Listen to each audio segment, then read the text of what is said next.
പിന്നെ നിങ്ങൾക്ക് ആർക്കെങ്കിലും തോന്നിയോ എന്ന് എനിക്കറിയില്ല, നമുക്ക് ലഭിച്ച റമദാനിൽ ഏറ്റവും കൂടുതൽ സ്പീഡിൽ പോയ ഒരു റമദാൻ ഉണ്ടെങ്കിൽ ചിലപ്പോൾ ഈ റമദാനായിരിക്കും അല്ലേ. എല്ലാവർക്കും ചിലപ്പോൾ ഈ ഫീൽ വന്നിട്ടുണ്ടാവും. കാരണം അത്രയ്ക്ക് സ്പീഡിലാണ് ഈ റമദാൻ കടന്നു പോയതായിട്ട് തോന്നിയത്. നമ്മളൊരു കാര്യം മനസ്സിലാക്കണം, നമുക്കൊക്കെ ആഗ്രഹമുണ്ട് അല്ലേ, നമുക്ക് നന്നാവണം, നല്ല ചിന്ത വേണം, നന്മകൾ ചെയ്തിട്ട് നടക്കണം എന്നൊക്കെ. പക്ഷെ നമ്മളൊക്കെ ഒരു മൈൻഡ് നാളെ നന്നാവാം എന്നുള്ളതാണ്. പക്ഷെ നമ്മൾ നാളെ എന്ന് ചിന്തിക്കുമ്പോൾ നമ്മളൊരു കാര്യം മനസ്സിലാക്കണം, ആ നാളുകൾ നമ്മളിലേക്ക് വരുമോ എന്ന് പറയാൻ നമുക്കറിയില്ല. മനുഷ്യൻ്റെ അവസ്ഥ എങ്ങനെയാണ്, എപ്പോൾ വേണമെങ്കിലും മരിക്കുക.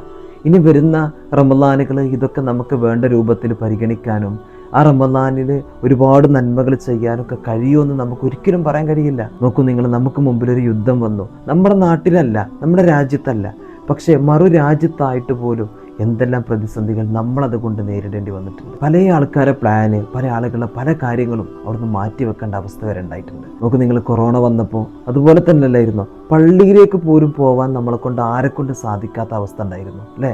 ഇങ്ങനെയാണ് പല അവസ്ഥകളും. അപ്പോൾ ഇനി വരുന്ന കാലങ്ങൾ എന്താകുമെന്ന് പറയാൻ നമുക്ക് ആർക്കും കഴിയില്ല. അപ്പോൾ അതുകൊണ്ട് നമ്മൾ മാക്സിമം നമ്മൾ സ്പീഡാക്കുക. ഓരോ കാര്യങ്ങളും നന്മയുടെ പ്രവർത്തനങ്ങളും ചിന്തകളും ഇബാദത്തുകളെ കൊണ്ടും ശരീരം കൊണ്ട് നമ്മുടെ മനസ്സൊക്കെ നമ്മൾ പാകപ്പെടുത്തുക. അല്ലാഹു തൗഫീഖ് നൽകട്ടെ.